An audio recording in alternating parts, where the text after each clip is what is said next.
Hey guys, it's Adam from LUCIDPIXUL. This is the second in my series where we pay homage to the beautiful videos done by BonfireVN, who painstakingly put together these videos showing these beautiful, intricate close-ups of creatures and characters and bosses from Elden Ring. In the first one we did the Aging Untouchable, a really cool character. You can check it out right over here. And today we're going to be looking at METYR, Mother of Fingers, a boss character, and arguably one of my favorite boss designs in the entire game. Very fascinating design choices in her, and I just so happened to go up against her yesterday because I'm doing a full completionist walkthrough, one of Its Shatters walkthroughs. He's one of my he is my number one favorite Souls YouTuber for strategy guides and walkthroughs and stuff like that. Really fascinating stuff. So today we're looking at METYR, Mother of Fingers, and we're going to be breaking this down not just from Souls fans who enjoy beautiful designs, but from an artistic perspective, because I'm an art teacher, I run an art school. So we're taking an artistic perspective from somebody who is a diehard Souls fan and who's heavily inspired. My main artistic style is dark fantasy creature design, and I'm most heavily inspired by Miyazaki's work. So let's jump into it.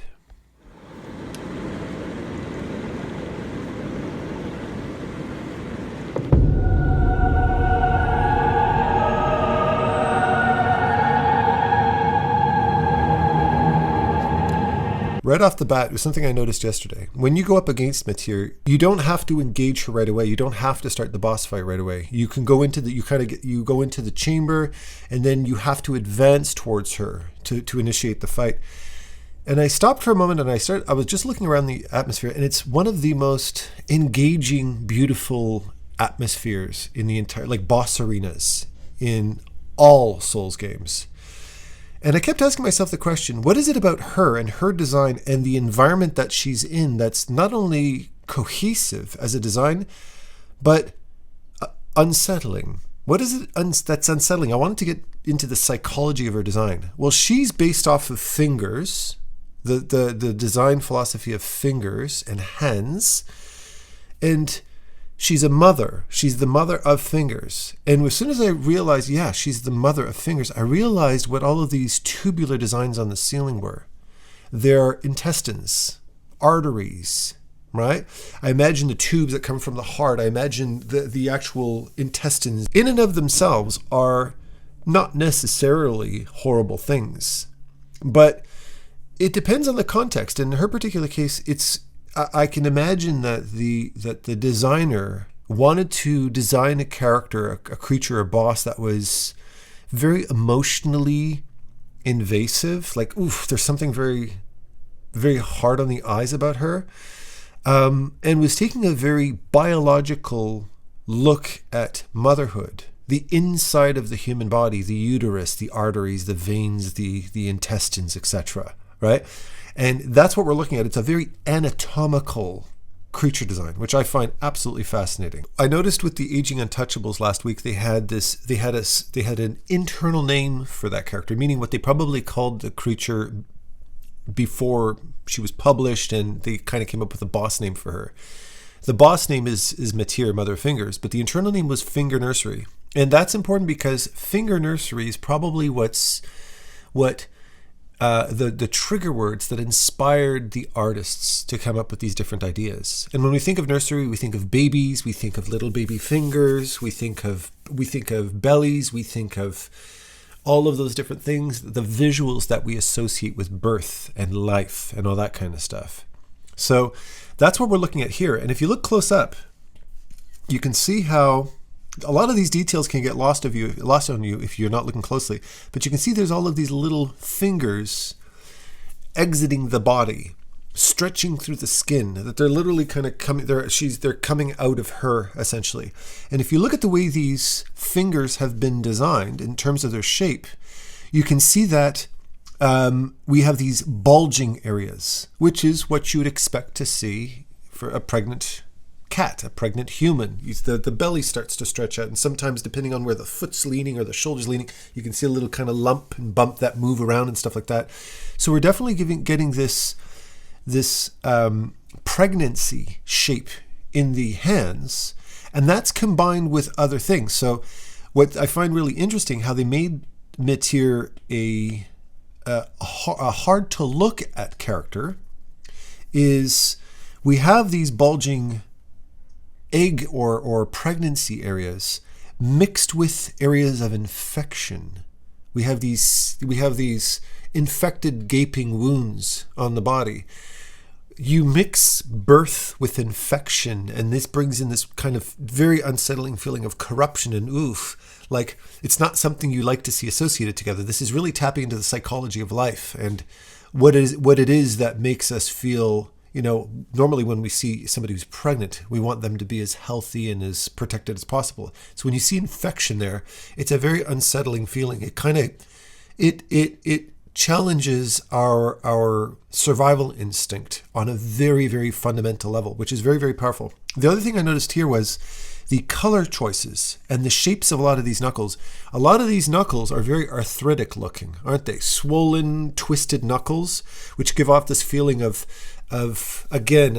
pain, of aging, of decay, of discomfort, of it just makes her a bit more unsettling on the eyes. As for color, these colors, and especially if you put it in the association with infection and the infected gut, with all these fingers starting to come out of the gut like this, her vulnerable area, by the way, if you want to attack her, attack the gut. That's where she takes the most damage. Is death. There's a lot of decay, gangrene, frostbite. Probably, I imagine the artist probably looked at a lot of pictures of people with injured, old, weathered, dry. You can see the fingertips are very weathered and dried down, like some blacksmith who has very calloused hands type of idea. These hands are very, very, very damaged. They're very aged. And certain areas of infection have completely killed certain limbs. So we're getting this mix mash of anatomy and organs and intestines and infection and partial birth and swelling. Woo! There's a lot going on here, isn't there? And there's a reason why you look at this card and you go, holy shit. The other thing, by the way, I know we're only 10 seconds in here, but the other thing is the hands, human hands are known for being some of the, if not the most emotionally impactful parts of the human body. And a really good proof of this is the Institute of Human Anatomy, a YouTube channel that I absolutely love, where they teach anatomy and they teach biology at a morgue. They actually show actual human body parts, and I learn from it. My students look at it because I teach art online and stuff like that. And out of all the videos, we're looking at pictures of genitals, we're looking at pictures of uteruses, we're looking at pictures of fetuses, we're looking at pictures of intestines and hearts and lungs and cross sections of human bodies and heads and faces.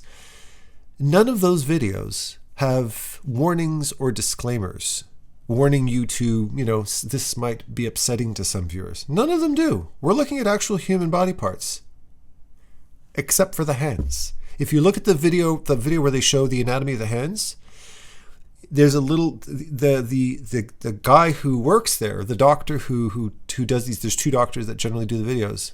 He says hands are something that we're very, very emotionally sensitive to.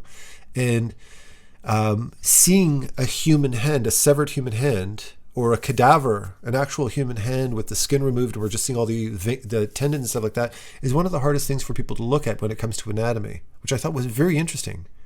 It's not the eyeball, it's not the uterus, no, it's hands, because they feel there's a life in hands that we are very, very closely connected to. So the very theme of hands is already in and of itself a very, very creepy subject. It's a very emotionally powerful to us on a visual and emotional level. So just something to take into account. Now I'll let you watch a little bit more.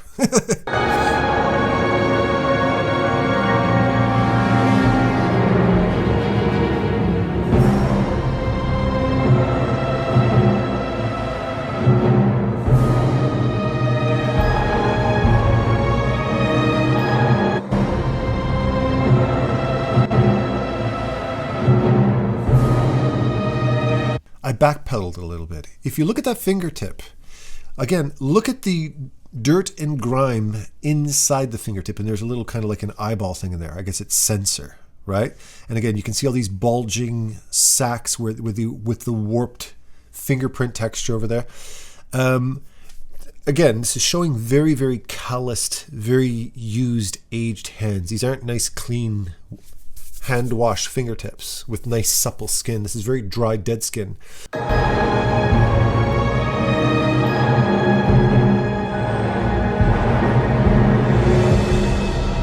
You look at the underbelly, and there's you can see how there's two things going on in the screenshot that I want to talk about. So if you look here at the underbelly, what I'm noticing here is two things. Number one is the anatomy of the arms. There's a pain association in that anatomy of the arms. That's not accurate arm anatomy. Muscles don't twist around the body like a towel. But that's what's happening here. So you can see these limbs, and what it's kind of showing is the skin's been kind of tightened and squished and pulled and distorted. I can feel this twisting, wringing out action of the muscles of the arms. And the artists who work on this, if we looked at my Aging Untouchables video, they know their anatomy real well. Okay, these are creature designers. They know anatomy. So that's a very deliberate anatomy choice to have these muscles wring like a towel. And that to me shows, it makes an anatomically painful looking situation. Infection, arthritis, swelling, decay, death, etc. And here this is the actual skin, the actual twisting and pain of that limb. On top of it, if you look at the inside, all of these fingers are curled underneath. And when you actually look at the way, when you look at the METYR, the way she walks, her legs kind of do this dragging action. You know what that makes me think of? A dying spider, doesn't it? When spiders die, their legs curl up. Something that we generally find very unsettling to look at. So there's this kind of like dead limbs dragging type of animation as well. So my hat's off not only to the designers, but to the animators as well, who really capture that dragging motion in the side of the legs as she walks around. Really powerfully done.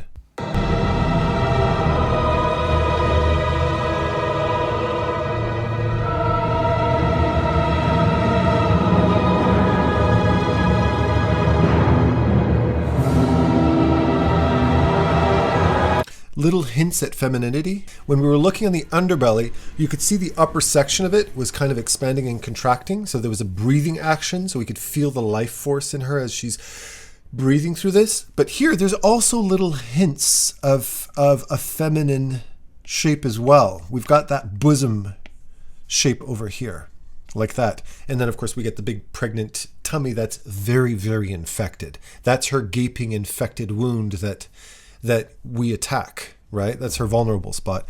So you can see that there's little hints of womanhood within this design.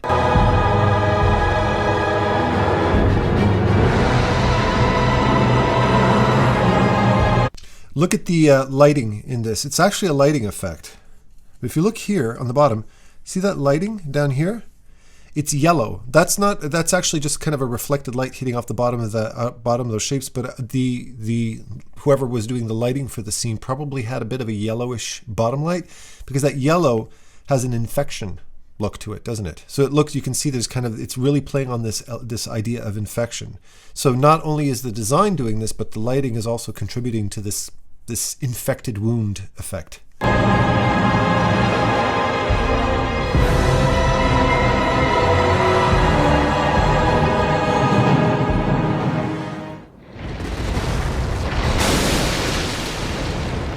Okay, so this is her pregnant tummy, and when she rips it open with her very sharp fingernails, maggots spew out. So this is literally a womb full of maggots. Ew.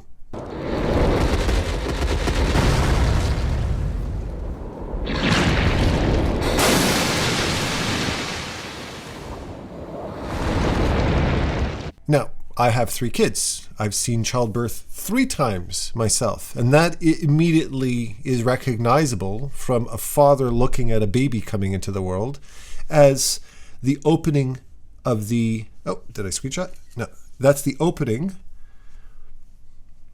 of lady parts for a baby to come forth into this world. But she's just, when she opens it up, that womb of hers that she's opening up, is not birthing a healthy young baby girl or boy. It's birthing infection. The infection is spewing out.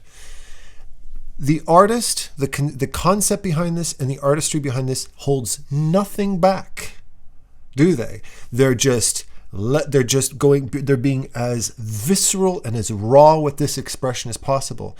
And this is the power of the artistic expression. You look at the work by Guillermo del Toro, you look at the work by Hideo Kojima, you look at the work by Miyazaki, you look at these different artists, and it's like they're not shy to express very, very emotionally and thematically and visually difficult things, but in this artistic context, it makes it acceptable. If I saw this happening in real life, it would traumatize me, wouldn't I?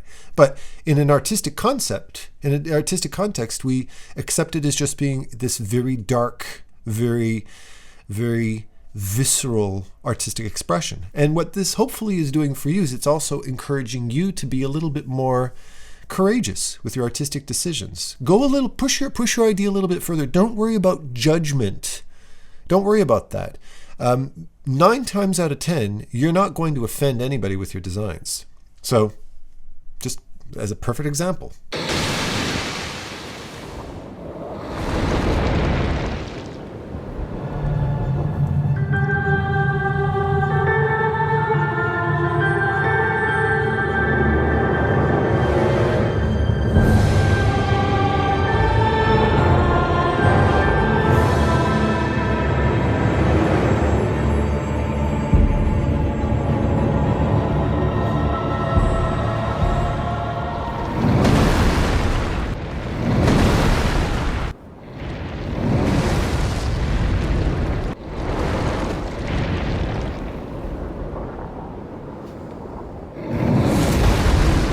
I love how they're doing that too, that when she gets up, she opens her out. Insects do this. When I was young, I used to be fascinated with praying mantises, and they used to flitter around like butterflies, like that, and I would catch them. And on a couple of occasions, I had a couple of praying mantises. If you get close to them, and they feel threatened by you, they open themselves up and they kind of press their wings together and it creates this kind of hissing sound as a threat. So creatures will generally make themselves bigger. A bear will get up on their back paws. So the very act of her opening up and doing this is kind of it's a very animalistic threat to you to open up her body and make herself look bigger. And it works.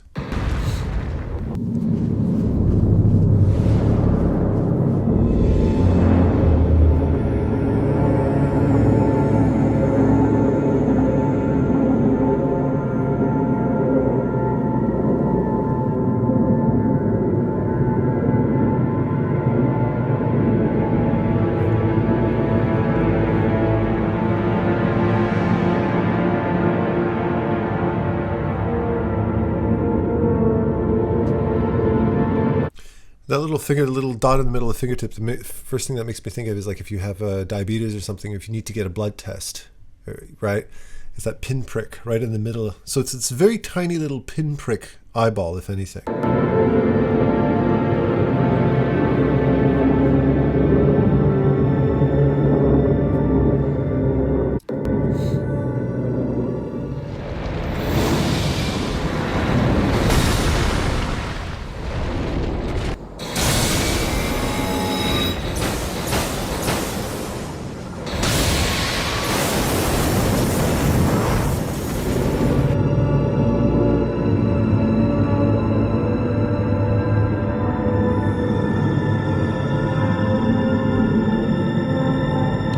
Looked up close at some of those little wounds, you could see little maggots coming out of it, and like the maggots turn into fingers, I guess. So it's kind of maggots slash finger idea, and maggots are gross. I can't stand them.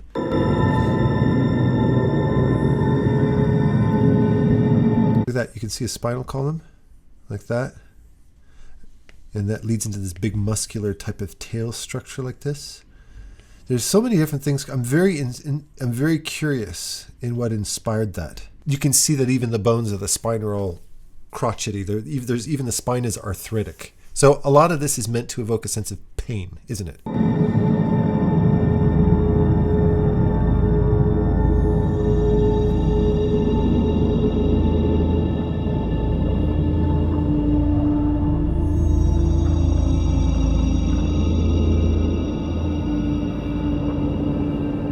Yeah.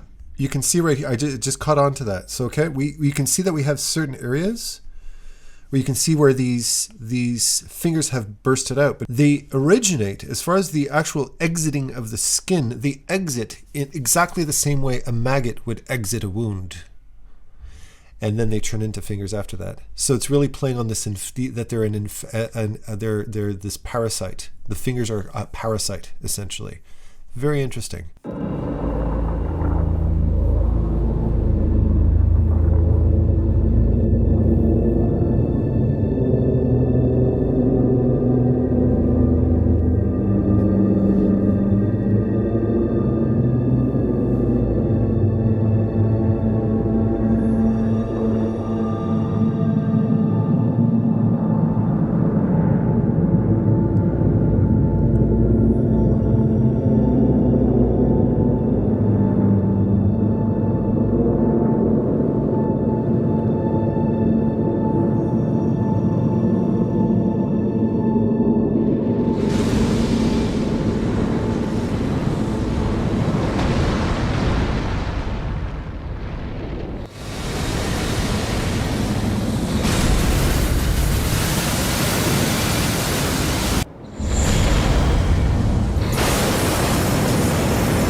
Right there, we see the black hole, right? The event horizon type of black hole imagery, the eclipse, so to speak.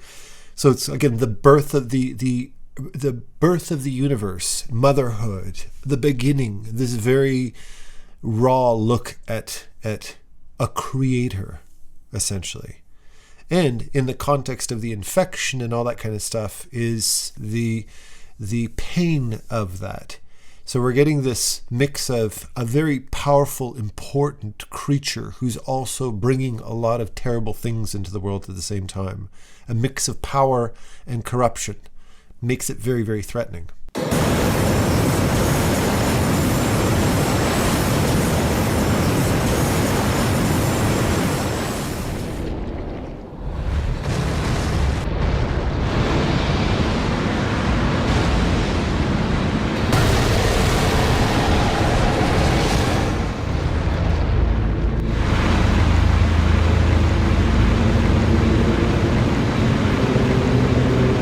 Really interesting. It's funny, I didn't even notice that when I was originally, I just played her yesterday as well. I played against her yesterday. She's in a prayer, right? She's a meditative prayer. The hands are upwards. She's looking up at the ceiling with her face. You can see she's looking upwards, and then her body turns into this kind of like shrine to this black hole, essentially. Really interesting. And all of the fingers are starting to come up and float. So now she's levitating off the ground. I didn't notice that. That's cool.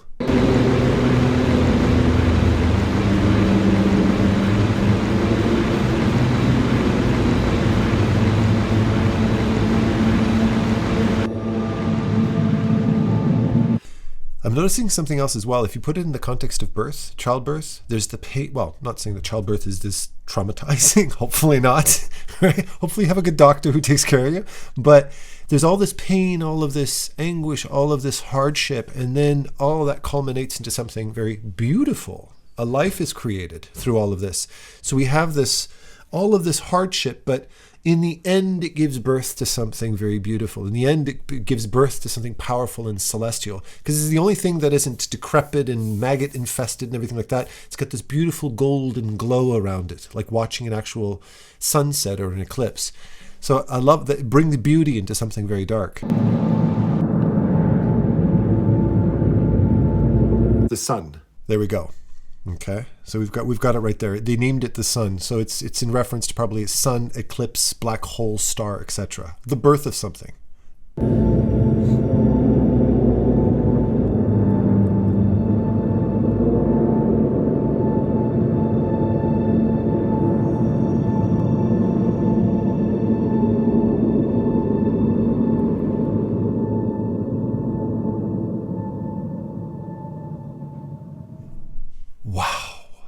What a design. There's so much going on over here. I didn't even realize, it's not until I really get these close-ups that BonfireVN puts out these close-ups that you really get to appreciate not only the design, but the thoughtfulness, the thought, the ideas that come behind this. I think the two big takeaways from here is really to dig in, if you're a creature designer like this, to really dig into subjects that you really need to point the camera at things that we might find very, very uncomfortable. And it's also mixing different themes, something that we normally interpret as being very beautiful and very, very life-giving and very heartwarming and loving, and mix this with pain and the difficulties of it. It's really showing this duality in this character. There's this all-encompassing expression through this character, and honestly, one of my absolute favorite creature designs in the entire game. My hats off to the designers. My hats off to the animators, to the colorists, to the texture artists, to the people who came up with these concepts, just in terms of like Miyazaki's input, I'm sure, as well. What a beautiful job. And again, thank you to BonfireVN. If you like this, let me know in the comments below. I'm definitely doing more of these. It's a huge hit with you guys. It's a huge hit with me, that's for sure. And yeah, stay tuned for the next one. Take care.